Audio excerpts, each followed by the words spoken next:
Hello there you beautiful people, and welcome to part 2 of navigating the Linux file system. So in this video we're going to build upon what we learned in the last video about using the pwd and the ls commands, but in this video you're going to learn how to use the cd command to actually move around the file system. You're going to learn the difference between absolute and relative file paths. You're going to learn some awesome keyboard shortcuts that'll make navigating the file system so quick and so easy, and you're basically going to see how you can put together the pwd, the ls and the cd commands to elegantly navigate the file system. And by the end of this video, you're going to know everything that you need to know about navigating the Linux file system using the command line. And you watch, with a bit of practice, you'll soon agree with me that doing it this way is a lot faster and a lot more effective than using your pointy clicky graphical methods that you've been using probably all of your life so far. So let's go ahead and jump right into this next part of your superhero training.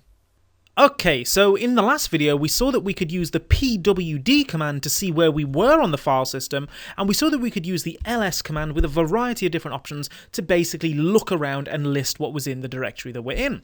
But using just these two commands, we're kind of stuck in the one place, right? How can we actually move from our home directory?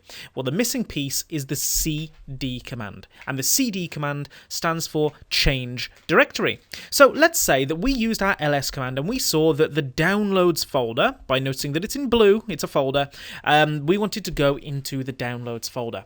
How would we do that? Well, we could do it in a few ways. Firstly, we could give the cd command the absolute path for where we want to go. We could go, starting at the base directory, we'd go /, then home, then ziad, then downloads. Okay, and we could type that in like that, and that would totally work.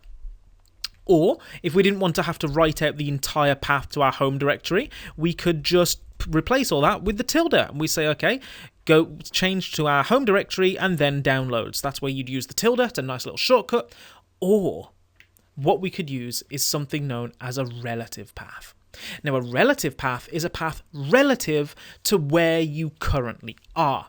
Okay, so because we're currently in the home folder, how do we get to the downloads folder? Well, let's think about it. If we open up the graphical menu, here we are, we're in the home folder. From here, what do we do to get to the downloads folder?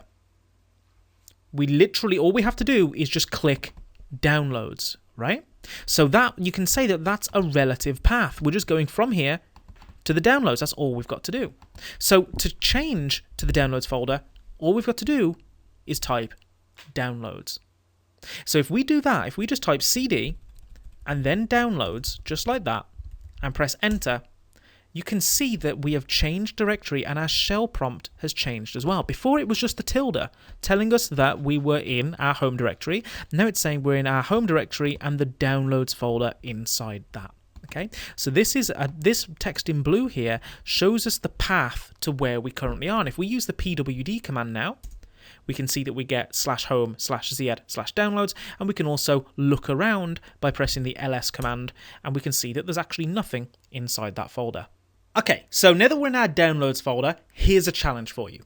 Go ahead and pause the video and see if you can use the cd command to change back to our home directory. So go ahead and pause the video and give it a shot, and then come back to see how you did.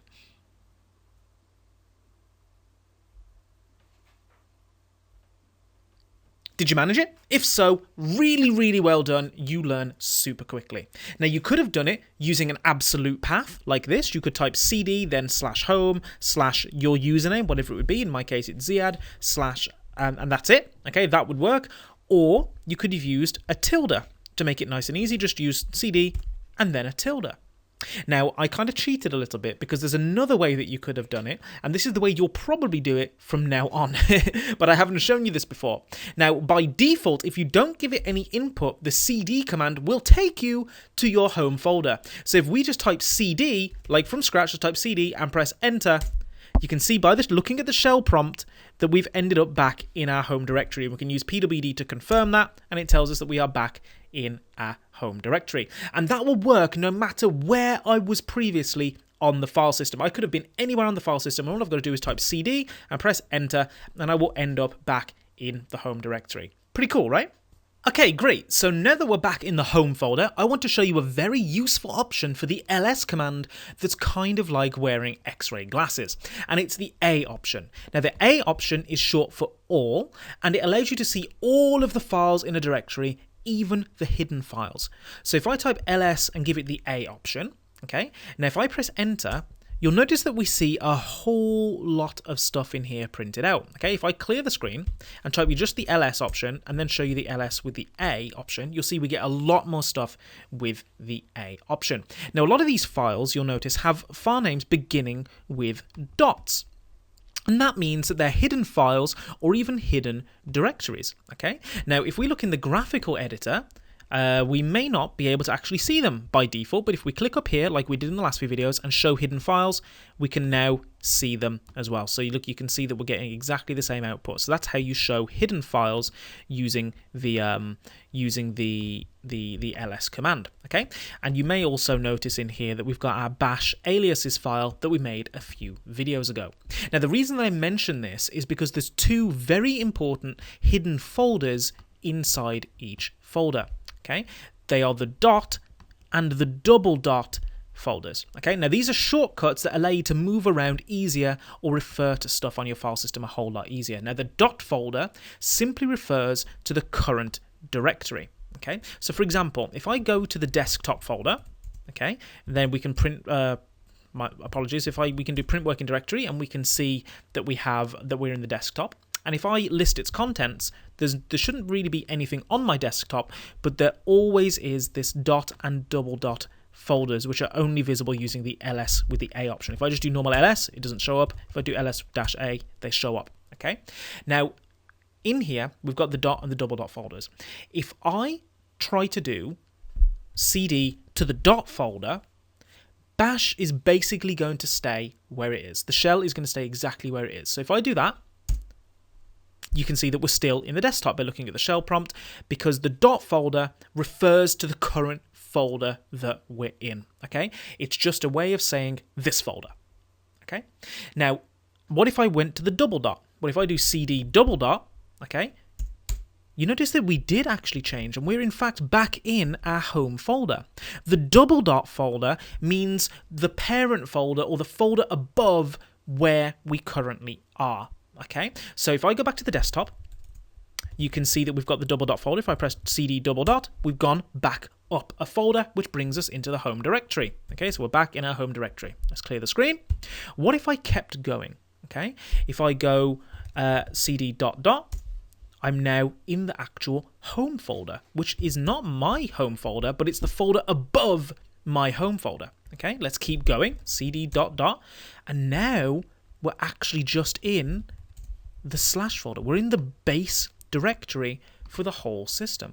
Okay, see if we can go any higher. If we go cd dot dot, you can see that we can't go any higher because the slash folder is the highest point on the file system. Okay, we can actually have a look around. If I do an ls, what's in our base directory? We can see there's quite a lot of files here that you saw when we had a little bit of an explanation of the file system. You've got the bin folder, the boot folder, the dev folder, the etc folder, which is full of your configuration files, the home folder, which is where we just were to get our home stuff, the libraries, media, which is where you have your removable hard drives, your optional stuff, the root users home folder, and so on and so on, the variable files, temp files, user stuff, and so on and so on. Okay, these are the folders. The most important of these anyway are the ones that I gave you in that cheat sheet where we talked about the file system. Okay, and now let's see what happens now. This is the root users home folder, right? This is the home folder for the administrator. Let's try and see what happens if we try to enter it. If we do cd root, okay, and press enter, you can see that we get permission denied. Okay, so there's some folders that you're allowed into and some folders that you're not allowed into. So we don't have enough privileges to be able to access the root user's home directory. Aww. Well, what about the etc folder? Okay, the one with the configuration files. Let's try that. If we try cd etc, aha, we can get into that one. Let's see what's in there. If we press ls, ooh, you can see there's a whole bunch of stuff in there, right? And there's some folders in here. There's the blue ones are folders and the white ones are files, and some of them have different types as well, but you know, don't have to worry about that. Mostly what you'll see are blue and white. Blue ones folders, white one files, and you can enter anything that you want in there. For example, there's one here, where are we looking? There's one here called DHCP. We could go into that folder. We could try cd DHCP. Okay, now what's in there?